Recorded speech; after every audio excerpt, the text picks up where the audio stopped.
नमस्कार प्रिय दर्शकों, आप सभी का स्वागत है ज्योतिष सीखने की एक और वीडियो में। आज हम बात करेंगे 12 राशियों की। 12 राशियों की क्या महत्व है, उनका क्या विशेषताएं, उनकी क्या उनके कैरेक्टरिस्टिक्स है, क्या ट्रेट्स हैं उनके, और जो व्यक्ति किसी विशेष राशि से या लगन से प्रभावित होता है तो उसमें किस तरह के गुण पाए जाते हैं।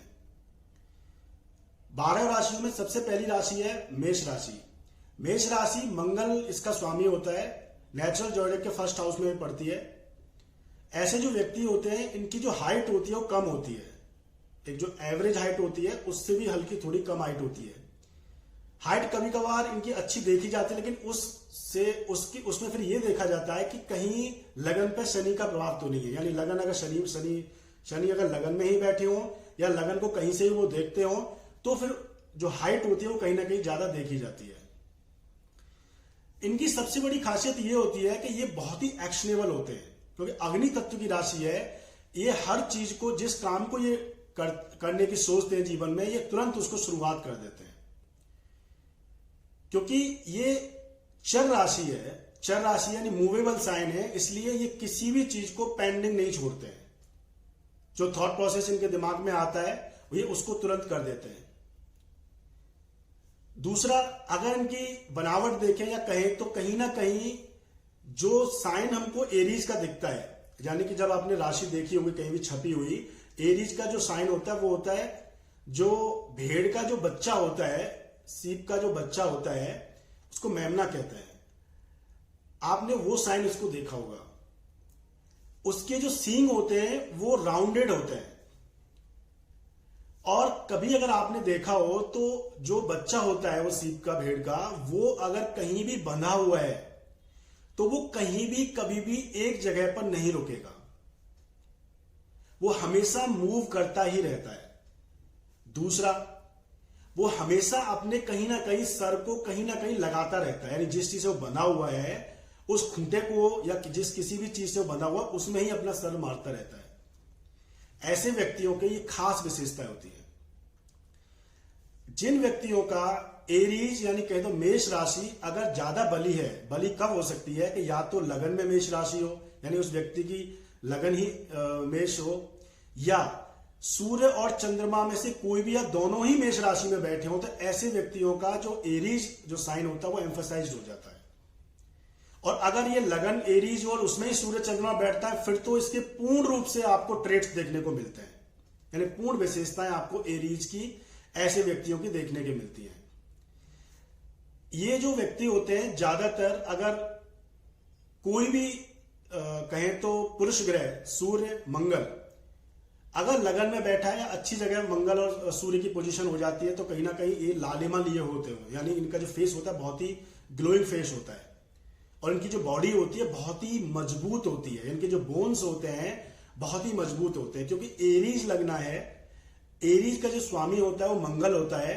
मंगल ब्लड का प्लैनेट भी होता है, मंगल ब्लड का प्लैनेट भी होता है। मंगल ब्लड से ज्यादा कहीं ना कहीं जो मास होता है उसका प्लैनेट होता है।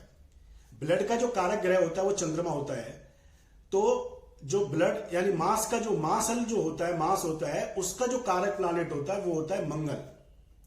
तो ऐसे व्यक्तियों का जिनका मंगल बली हो, मंगल बली कब होगा? अगर लगन में मंगल बैठा हो एरीज में, या मंगल उच्च का होकर के कहीं बैठा हो, तो ऐसे जो व्यक्ति होते हैं इनके जो बोन्स होते हैं बहुत ही हैवी होते हैं। ये एरीज की खास विशेषताएं होती हैं। दूसरी जो राशि आती है वो है टॉरस, यानी कि वृष राशि। वृष राशि शुक्र से प्रभावित होती है, शुक्र इसका स्वामी होता है, नेचुरल जोडिक के दूसरे हाउस में पड़ती है, पृथ्वी तत्व की राशि है और स्थिर राशि है। पृथ्वी तत्व की राशि होने से ऐसे जो लोग होते हैं बहुत ही भौतिक जीवन को प्रदान करने वाले, भौतिकतावादी होते हैं, यानी मेटलिस्टिक लाइफ के लिए बहुत ही इच्छुक होते हैं, जिसमें धन सबसे प्रथम होता है, पैसा। उसके बाद जो आजकल जो भौतिक चीजें हैं, जितनी भी मेटलिस्टिक चीजें हैं, गैजेट्स, अच्छा खाना इनको बहुत पसंद होता है, क्योंकि दूसरे घर की राशि होती है, शुक्र इसका स्वामी होता है। इनको हर चीज बहुत ही लेविश चाहिए होती है, यानी कि बहुत ही लग्जरी लाइफ स्टाइल इनको पसंद होती है। इनकी सबसे कमी बड़ी जो होती है ये होती है कि ये बहुत ही यानी कि स्थिर राशि होने की वजह से ये लोग ज्यादातर आलसी व्यक्ति देखे जाते हैं। यानी कि इनके जो मूवमेंट होती है ना वो उतनी ज्यादा फास्ट नहीं होती है जितनी एरीज की होती है। इनकी जो बॉडी की मूवमेंट है वो भी इतनी फास्ट नहीं होती है, और दूसरा ये किसी भी काम को अगर करते हैं तो उसमें बहुत समय ये लगाते हैं। पहले तो इतनी आसानी से काम को शुरू नहीं करते और करते भी हैं तो उसको कभी कभार तो उसको बीच में भी छोड़ देते हैं। तीसरी जो राशि होती है वो होती है मिथुन राशि, जो हमारे तीसरे घर में पड़ती है। और तीसरा जो घर होता है वो हमारे मेंटल इंक्लिनेशन का होता है, यानी हमारी जो मानसिकता का जो घर होता है वो तीसरा घर होता है। यहीं से आपके पड़ोसी भी देखे जाते हैं, यहां से आपका इमीडिएट इन्वायरमेंट भी देखा जाता है। तीसरे घर में मिथुन राशि पड़ती है। देखिए नेचुरली मिथुन राशि तीसरे घर में पड़ रही है और वो आपके इमीडिएट इन्वायरमेंट का हाउस है, तो इससे सीधा पता चलता है कि बुध की वो राशि होने से वो मानसिकता का हाउस प्रदर्शित होता है।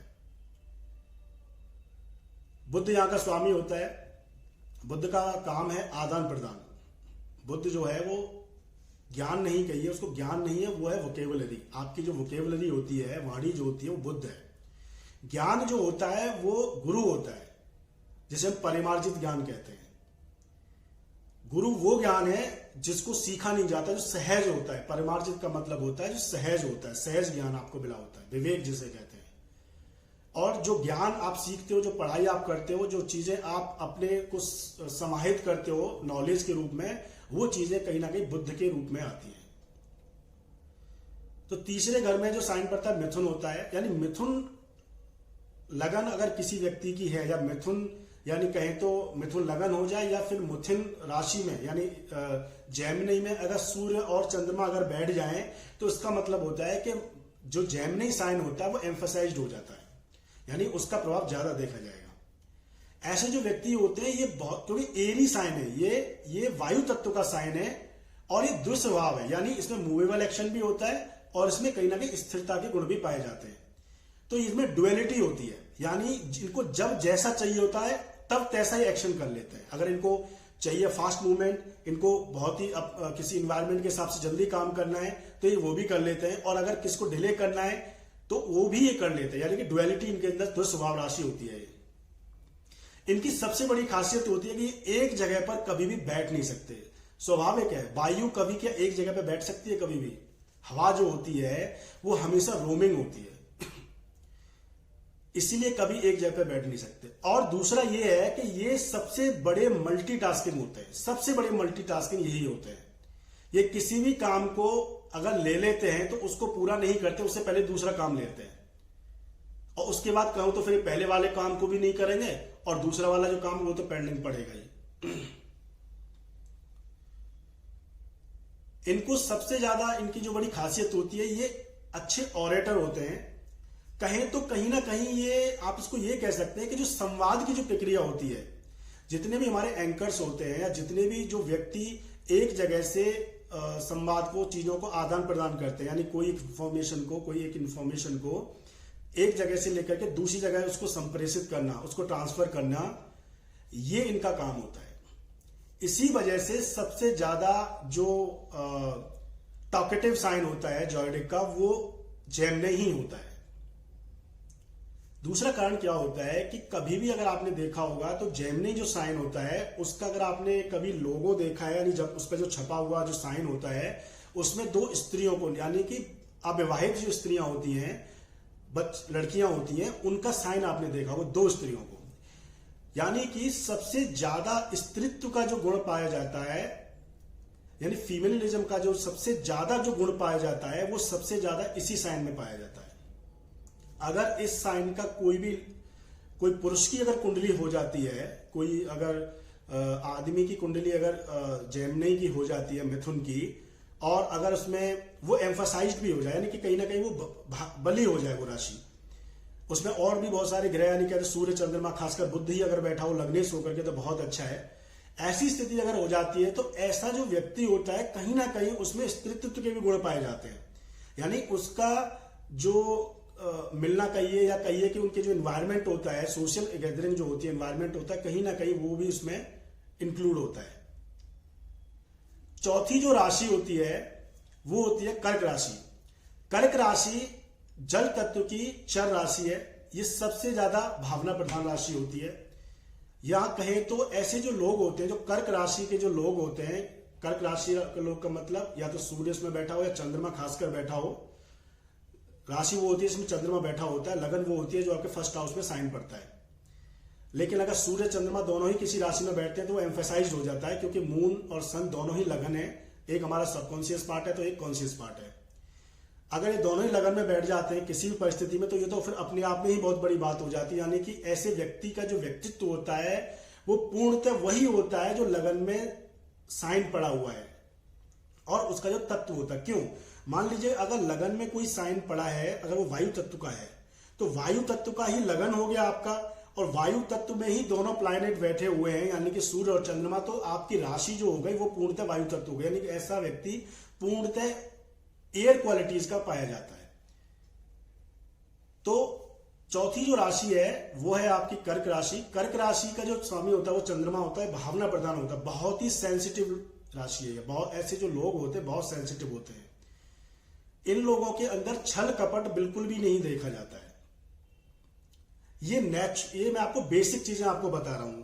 प्लैनेट और भी बहुत सारी परिस्थितियां कुंडली में ऐसी हो सकती हैं, बहुत सारी एस्पेक्ट हो सकती हैं, कई ऐसे पापी ग्रहों की दृष्टि भी हो सकती है। हो सकता है कि चौथी जो राशि है कर्क राशि, उस पर या उसमें बैठे हुए जो ग्रह उन पर इतना ज्यादा पाप प्रभाव हो, दूसरे पापी जो प्लैनेट्स हैं, जो पाप ग्रह उनका, कि वो फिर पीड़ित ही हो जाए, तो वो अलग परिस्थितियां। लेकिन जो नेचुरल जो चीज देखी जाती है कि ये अगर इस साइन में या इस साइन का कोई यानी ये साइन अगर लगन में पड़ता हो तो उस स्थिति में ऐसा जो व्यक्ति होता है बहुत ही भावना प्रधान होता है। ऐसे व्यक्तियों का जो कहीं ना कहीं जो इन्वायरमेंट होता है वो फैमिली के अराउंड ही होता है।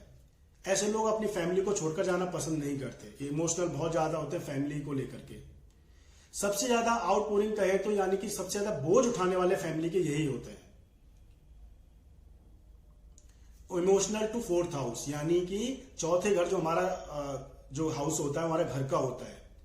अगर नेचुरल जॉइडिक में फोर्थ हाउस में कर्क राशि है, इसका मतलब कि वो व्यक्ति ज्यादातर कहीं ना कहीं अपने घर के एनवायरनमेंट को ही लेकर के ज्यादा कहें तो बहुत ही कंफर्टेबल फील करता है।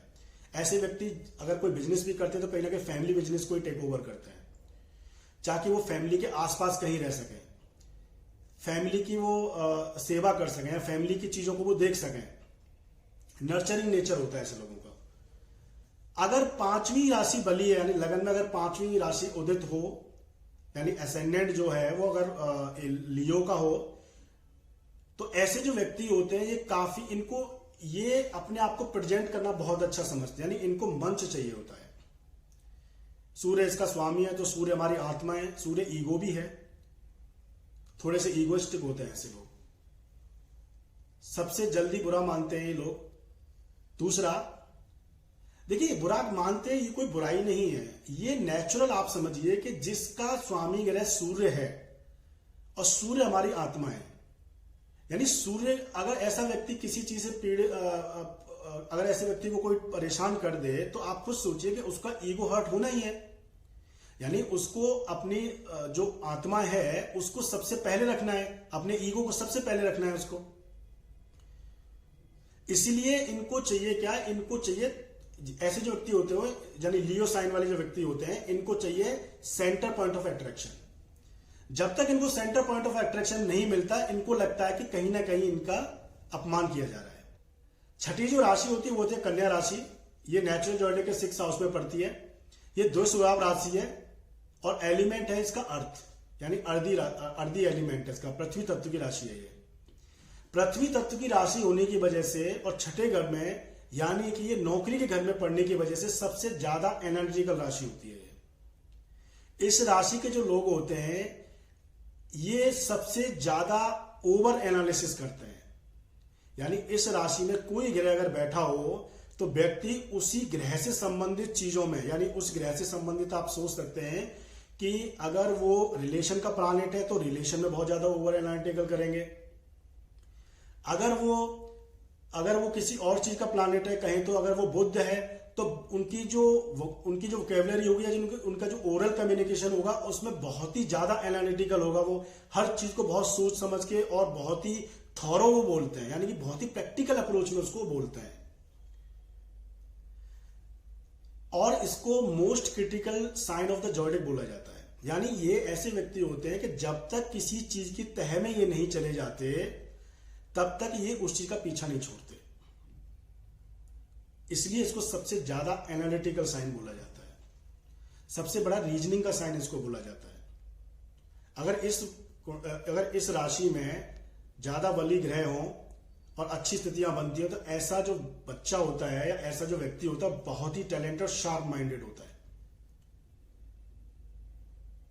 उसके बाद जो राशि पड़ती है 7वीं राशि, वो है तुला राशि, जो कि नेचुरल जोडिक के 7th हाउस में पड़ती है। तुला राशि, उसका काम है बैलेंस। इसका स्वामी जो होता है ग्रह वो होता है शुक्र। शुक्र ग्रह जो होता है वो सबसे ज्यादा डिप्लोमेटिक प्लैनेट होता है, उसके अंदर सबसे ज्यादा डिप्लोमेसी होती है।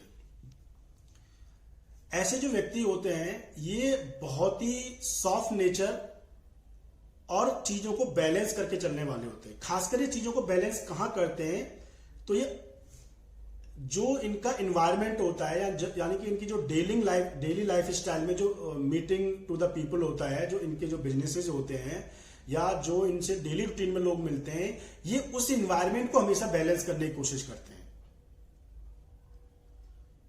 और ये जो बैलेंस करते हैं ये इनके अंदर ये सबसे बड़ी जो कूटनीति इनके अंदर होती है, डिप्लोमेसी होती है, उससे ये करते हैं। अगर इसको देखें तो ये एरीज के अपोजिशन में पड़ता है, इसीलिए अगर किसी का एरीज लगना है तो उसका जो पार्टनर होगा, चाहे वो बिजनेस पार्टनर हो चाहे वो लाइफ पार्टनर हो, उसका मैरिज पार्टनर हो, वो तुला से संबंधित होता है। यानी कहीं ना कहीं अगर एरीज लगना है तो देखने में मिलता है कि उसका जो पार्टनर होगा कहीं ना कहीं शुक्र से प्रभावित होगा। इसका मतलब क्या होता है, बहुत ही साइंटिफिक है। एरीज लगना होने से ऐसा जो व्यक्ति होता है एरीज लगना का, वो एग्रेसिव नेचर का होता है, अग्नि तत्व प्रधान होता है, एक्शनेबल होता है, उसके अंदर इंपल्सिवनेस बहुत ज्यादा होती है। उस चीज को, अब कोई भी चीज की कोई अति जो होती है वो नुकसानदेह होती है। हर चीज को कंपनसेट करने की लाइफ में बहुत जरूरत होती है, चाहे वो एलिमेंट हो, चाहे आपके हार्मोन्स हो, चाहे कोई भी चीज जीवन में क्यों ना हो। तो उस जो अग्रेसिवनेस है, उस तरह के जो ट्रेड्स व्यक्ति में होते हैं एरीज लगना वाले में, उसको कंपनसेट करने के लिए इसलिए तुला राशि उसके अपोजिशन में पड़ती है। एक और भी चीज होती है ज्योतिष में, कोई भी हाउस उसके अपोजिशन में जो हाउस पड़ता है, यानी अगर तीसरे घर है, तीसरे घर के अपोजिशन में जो हाउस पड़ेगा वो 9th हाउस पड़ेगा, वो आपस में एक दूसरे को कंपनसेट करते हैं। ये ज्योतिष में एडवांस एस्ट्रोलॉजी का बेस है, आगे मैं कभी इस पर वीडियो फिर बनाऊंगा। अभी सिर्फ इतना समझिए आप कि तुला राशि जो व्यक्ति होते हैं ये काफी डिप्लोमेट होते हैं, शुक्र इनका स्वामी होता है और ये भी लग्जरी प्रधान होते हैं। अगर तुला लगन हो किसी व्यक्ति की और शुक्र अगर उसी में बैठ जाए तो ऐसे जो व्यक्ति होते हैं ये बहुत ही अच्छे कपड़े पहनना, बहुत ही अपने आप को मेंटेन रखना, अपने आप को एक्सप्रेस करना इन फिजिकल फॉर्म, ऐसी चीजें हमें बहुत देखने को मिलती हैं। उसके बाद जो राशि पड़ती है वो राशि होती है वृश्चिक राशि, जल तत्व की राशि है और स्थिर राशि है। वृश्चिक राशि जो होती है, अच्छा वृश्चिक राशि में, और अब मैं थोड़ा तथ्य पे आ जाता हूं कि अगर वृश्चिक राशि भी जलीय राशि है और कर्क राशि भी जलीय राशि है और मीन राशि भी जलीय राशि है, तो आप इन तीनों की राशियों में के जो तत्व होता है उसमें फर्क क्या है? ऐसा तो नहीं है कि माफ कीजिएगा, कर्क राशि, वृश्चिक राशि और जो मीन राशि वो एक जैसा फल करेंगे, यानी इन कुंडलियों में, इनके हाउसेज में जो इन राशियों में पड़े हुए ग्रह एक जैसे रिजल्ट करेंगे, या जो लगन इनकी बनती है वो क्या एक जैसे लोग होंगे, इनके ट्रेड्स जो होंगे, उनके जो कैरेक्टरिस्टिक्स होंगे वो एक जैसे होंगे? ऐसा बिल्कुल भी नहीं है। जल तत्व में जो कर्क राशि होती है ये बहता हुआ जल है, यानी ये सबसे प्योर और सबसे शुद्ध राशि होती है। ऐसे जो व्यक्ति होते हैं इनके थॉट्स बहुत ही शुद्ध होते हैं, इनके अंदर कपट छल ये बिल्कुल भी नहीं होता है।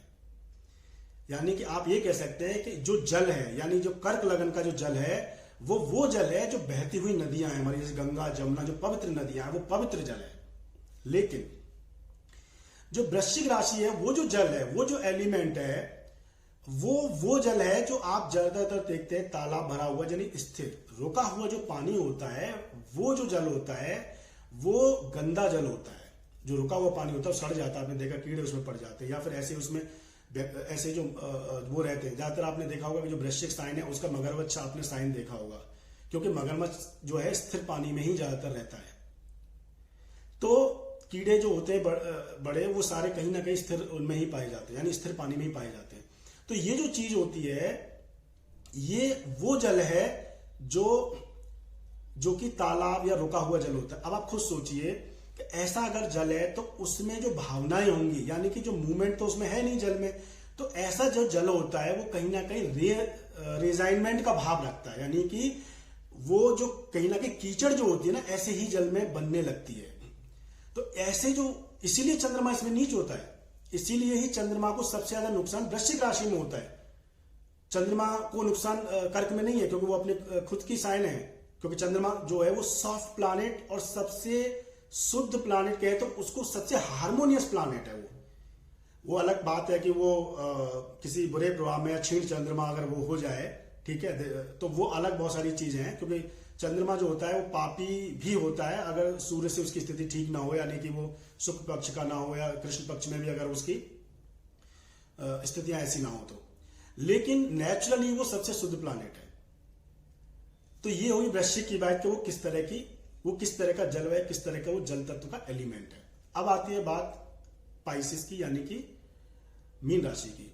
तो मीन राशि जो होती है ये आपका होता है समुद्र वाला जल, यानी कि बहुत ही बड़े आकार में जल, ऐसा जल जो नदियों को भी समाहित करता है अपने आप में, और सारे जितने भी छोटे तालाब, जितनी भी चीजें, उन सबको समाहित कर लेता है। और ये नेचुरल जॉयडिक के यानी काल पुरुष कुंडली के 12th हाउस में ये पड़ती है, जो कि हमारे सबकॉन्शियस का हाउस है। 12th हाउस हमारे पास्ट लाइफ के जो सबकॉन्शियस में हम लेकर के आए हैं, उसका ये हाउस है। इसीलिए जिनका 12th साइन, यानी कि कहें तो ऐसे जो लोग होते हैं जिनकी पाइसिस लगन हो, या पाइसिस में उनके सनमून बैठे हो, यानी राशि अगर उनकी बन जाए या लगन उनकी बन जाए, एम्फसाइज अगर हो जाए 12th साइन पाइसिस, ऐसे जो व्यक्ति होते हैं ये समुद्र मंथन करते हैं हर चीज में, यानी कि ये सबसे ज्यादा काल्पनिक होते हैं। इनमें जो लहरें उठती है ना, जैसे समुद्र में एक लहरें उठती रहती है, उसका प्रवाह कभी समाप्त ही नहीं होता, कभी ज्यादा कभी कम। सबसे ज्यादा जो कहते हैं ना काल्पनिक चीजों में रहना, कल्पनाएं बनाना अपने चारों तरफ, और सबसे ज्यादा जो थॉट प्रोसेस जिनका चेंज होता है, और सबसे ज्यादा जो थॉट्स जिनके अंदर आते रहते हैं, वो सबसे ज्यादा इन्हीं के अंदर आते हैं, पाइसिस के अंदर। और इसका काम क्या होता है कि इसका काम होता है कि बाहर, यानी कहें तो समाज की सेवा के लिए समुद्र मंथन करना, यानी कि चीजों को एनालाइज करना, चीजों को, ज्ञान को अपने अंदर समाहित करना, ज्ञान की खोज करना, और उसको एक्सप्लोर करना टुवर्ड्स द सोसाइटी। बिकॉज जो 12th साइन होता है, अगर लगन अगर पाइसिस बनता है, तो आप फिर पाइसिस से 12th में जो साइन जाएगा वो जाएगा एक्वेरियस, कुंभ राशि। और कुंभ राशि जो होती है ये दूसरों को देने वाली राशि होती है, यानी कुंभ राशि वाले जो लोग होते हैं वो सबसे ज्यादा सोसाइटी की सेवा या सोसाइटी के बारे में सोचने वाले लोग होते हैं। क्यों? क्योंकि आपने देखा होगा कि कुंभ राशि का जो साइन होता है उसमें एक व्यक्ति घड़े को लेकर के उल्टा किए हुए है ऐसे नीचे, और उसमें से कुछ निकल रहा है, यानी कि उसका, इससे क्या प्रदर्शित होता है, इससे यह पता चलता है कि ये व्यक्ति या ये साइन है ये, या इस तरह के जो लोग हैं, इनका काम है दूसरों की परोपकार करना, दूसरों की सेवा करना, दूसरों के लिए देना।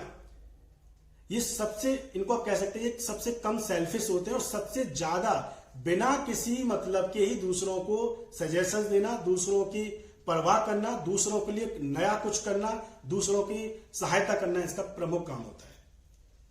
अब चूंकि 12th में जो साइन पढ़ रहा है वो एक्वेरियस पढ़ रहा है, तो ऐसे व्यक्ति का सोच क्या होगा सबकॉन्शियस में, कि ज्ञान से दूसरों का भला करना।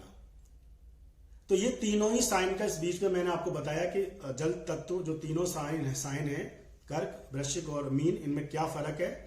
अब हम जो अपने मूल प्रश्न पे आ जाते हैं कि हम बात कर रहे थे 8th साइन की, तो ऐसे जो व्यक्ति होते हैं इनमें सबसे ज्यादा प्रॉब्लम चंद्रमा को इसलिए होती है क्योंकि स्थिर राशि है, और ऐसे जो व्यक्ति होते हैं इनमें रीअसाइनमेंट का बहुत भाव ज्यादा होता है, सबसे ज्यादा रिटेलिएट यही करते हैं, और अगर किसी थॉट को दिमाग में बैठा लिया तो उसको ये उसी में ही घूमते रहते हैं, इसको कभी निकाल नहीं पाते हैं। जैसे अग्नि तत्व के जो लोग होते हैं उनके दिमाग में कोई चीज आती है तो उनके अंदर एक लेट इट गो वाली पोजीशन होती है कि कोई चीजें जाने दो, लेकिन इनके साथ ऐसा नहीं होता है। क्यों उसका हुआ क्यों हुआ, इसी चीज में घूमते रहते हैं, इसलिए चंद्रमा को नीच हो जाता है, इसलिए उनका जो चंद्रमा होता है वो सबसे ज्यादा इनमें पीड़ित होता है। अब इसके बाद आती है नाइन्थ साइन, कहें तो धनु लगन, जो 9th हाउस में पड़ती है। सबसे ऑस्पिशियस कहें तो one of the auspicious house, सबसे पहला ऑस्पिशियस जो होता है लगन होता है, उससे त्रिकोण में फिर होता है पंचम, फिर उसके बाद होता है 9th हाउस। 9th हाउस जो होता है ये आपके पूर्वजों का हाउस होता है, ये धर्म का हाउस होता है। इस हाउस में जो 9th साइन पड़ता है, जो कि गुरु का साइन होता है, जिसे हम सैजिटेरियस कहते हैं, ये फिलोसफिकल लोग होते हैं। ये जो लोग होते हैं ये फिलोसफिकल होते हैं, अग्नि तत्व प्रधान होते हैं, एक्शनेबल होते हैं, और ये हायर माइंड के लोग होते हैं। यानी कि 3rd हाउस में जो राशि पड़ती है जेमिनी, वो आपका लोअर माइंड है, और जो 9th में जो राशि पड़ती है सैजिटेरियस, ये आपका हायर माइंड होता है। 2 तरह का माइंड होते हैं, एक लोअर माइंड, एक हायर माइंड। तो इसीलिए जब कोई भी ज्ञान की चीज हो, कोई बात हो, जैसे कि आप हमेशा आपने देखा होगा कि आपने हायर एजुकेशन ली, एक होता है प्राइमरी एजुकेशन, एक होता है हायर एजुकेशन। तो हायर एजुकेशन के लिए आप कहीं बाहर जाते हैं, या फिर आप पीएचडी करते हैं, या फिर किसी विशेष चीजों में आप कहते हैं महारत हासिल करते हैं, तो ये सारी जो चीजें होती है ये 9th हाउस के कंट्रोल में आती हैं। ये आपकी लंबी यात्राओं का भी घर होता है 9th हाउस। और ये 9th साइन होता है, ये ऊंचाई का साइन होता है। ये ऊंचाई जो होती है, यानी कि हायरनेस जो होती है लाइफ की, ये उसका साइन होता है। सबसे कहें तो जो फिलोसफिकल साइन होता है वो यही होता है। ऐसे जो व्यक्ति होते हैं, इनके अंदर नेचुरली ये कहें तो क्लासिकल होते हैं ऐसे लोग। और सबसे ज्यादा हार्मोनियस प्लैनेट होता है जुपिटर, जो इसका लॉर्ड होता है। दूसरों का मतलब कहें तो अपने द्वारा वो चाहते हैं कि दूसरे एक्सपेंड करें उनकी लाइफ में। जो भी लोग, ऐसे लोग यानी कि जिनका लगन धनु लगन हो जाए, या फिर चंद्रमा या सूर्य अगर इसमें बैठ जाए, तो ऐसे लोगों की सोच जो होती है वो ये होती है कि जो भी इनसे जुड़े हुए लोग होते हैं हमेशा उनका एक्सपेंडेशन हो, क्योंकि जुपिटर जो है एक्सपेंडेशन का प्लैनेट है। वो चीजों को बृहद करता है, वो चीजों को बढ़ावा देता है। इसके बाद जो साइन आता है वो है मकर, जो 10th हाउस में पड़ता है नेचुरल जोडिक के। शनि इसका स्वामी होता है, चर राशि है और पृथ्वी तत्व की है, अर्दी एलिमेंट है। अब चूंकि ये 10th हाउस में पड़ता है, जो कि आपके प्रोफेशन को भी बताता है, ये विजिबल हाफ में पड़ता है। कहें तो जो कुंडली का 10th हाउस होता है, 11th हाउस होता है, 12th हाउस होता है, 9th हाउस होता है, ये आपका, और लगभग कहें तो 8th हाउस भी आपका, ये जो सेकंड पार्ट होता है राइट साइड में जोडिक का, कुंडली का, ये विजिबल हाफ होता है। यानी सूर्य इस पोजीशन में जब दिन होता है तो सूर्य हमेशा इसी पोजीशन में रहता है आपका। ऐसे जो लोग होते हैं ये हमेशा ही अपने आप को बड़े लेवल पर प्रोजेक्ट करना चाहते हैं। और इनकी सबसे बड़ी विशेषता क्या होती है कि ये कहें तो ये हमेशा ही अथॉरिटीज में काम करना चाहते हैं, यानी कि कहीं ना कहीं ऐसी जगह काम करना चाहते हैं जहां पर पोजीशंस हो, जहां पर पावर हो, क्योंकि ये 10th हाउस में इसकी साइन पड़ता है। अगर ये बली हो जाए तो ऐसे लोग मेटलिस्टिक भी होते हैं, और साथ के साथ में ये बहुत ही पावर, यानी कहें तो ये बहुत ही पावर को गेन करने वाले लोग होते हैं। मतलब इनको पावर चाहिए। ऐसे जो लोग होते हैं, इनको जब तक इनके हाथ में पावर ना हो, जब तक ये रूल ना करें, इनको चीजें जब तक कहें तो मजा नहीं आता इनको, आप ये कह सकते हैं। और जो ये अर्दी एलिमेंट होते हैं, यानी कि वृष, कन्या और आपके मकर, ये इनमें सबसे ज्यादा रिजिडनेस भी पाई जाती है। बहुत ही प्रैक्टिकल अप्रोच के लोग होते हैं।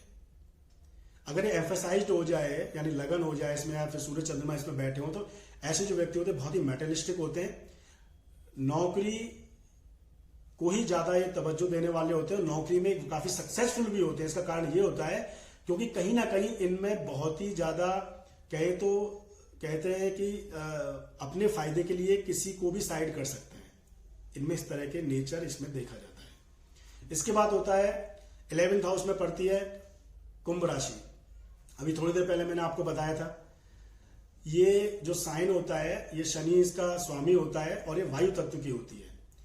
वायु तत्व की होने की वजह से ऐसे जो लोग होते हैं बौद्धिक होते हैं, बौद्धिक जीवी जिनको हम कहते हैं इंटेलेक्चुअल लोग, ऐसे लोग होते हैं जितने वायु तत्व के लोग होते हैं इनका जो ज्ञान होता है कहीं ना कहीं वो सुपरफिशियल ज्ञान होता है, यानी कि इन्हीं की तभी इनको बुद्धिजीवी कहते हैं। यानी किसी भी सतह पे ठोस चीजों पे जाना इनके लिए इतना ज्यादा सहूलियत नहीं होती है।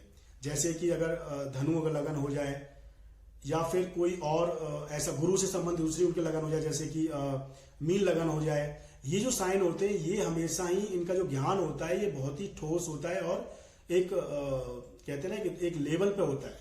लेकिन जो जितने भी जो एरी साइन वाले होते हैं इनका जो ज्ञान होता है, क्योंकि एरी जो साइन होता है ये वो भी अगली बात आ जाती है, रोमिंग होता है, ये रोमिंग होता है। जब तक आपका जो मेंटल लेवल है वो रोमिंग रहेगा, आप अपने जो ज्ञान है उसमें आप स्टिक नहीं हो पाओगे।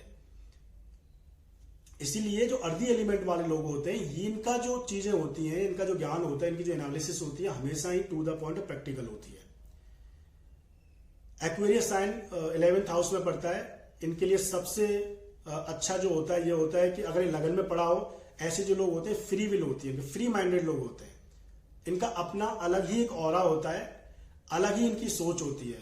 सोच जरूर बहुत अच्छी होती है, यानी कि दूसरों की हेल्प करना, इस तरह की चीजें इनमें देखा जाता है।